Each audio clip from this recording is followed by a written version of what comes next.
তো হ্যাঁ, সবাই নিশ্চয়ই বুঝতেই পেরে গেছে যে আমি আজকে কি বলতে চলেছি।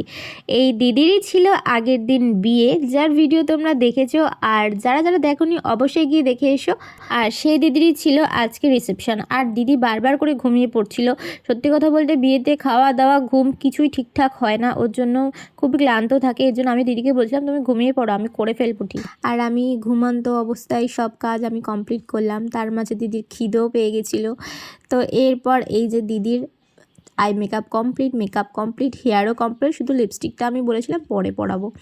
তো এই যে দিদির ছিল আজকের লুকটা, আমার তো একদম চোখ ফেরাতে পারছিলাম না, মানে এতটাই সুন্দর লাগছিল। বিয়ের দিনের মেকআপটা আর আজকের মেকআপটা, দুটোর মধ্যে তোমাদের কোন মেকআপটা বেশি ভালো লেগেছে অবশ্যই জানিও, কিন্তু আমার কিন্তু দুদিনের মেকআপটাই দারুণ লেগেছে।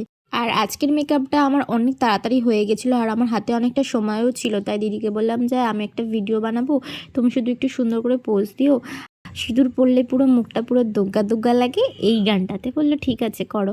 তো এরপর দাদা চলে আসে, আর দাদা কি বলছে শোনো শুধু।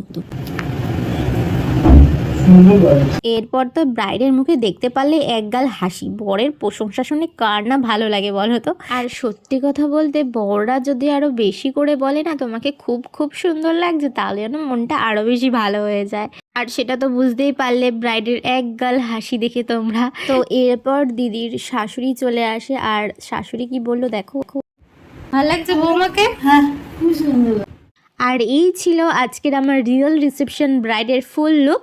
তো সবার রিভিউ তো তোমরা শুনতেই পারলে, কিন্তু তোমাদের রিভিউটা অবশ্যই কিন্তু আমি শোনার জন্য ওয়েট করে থাকবো।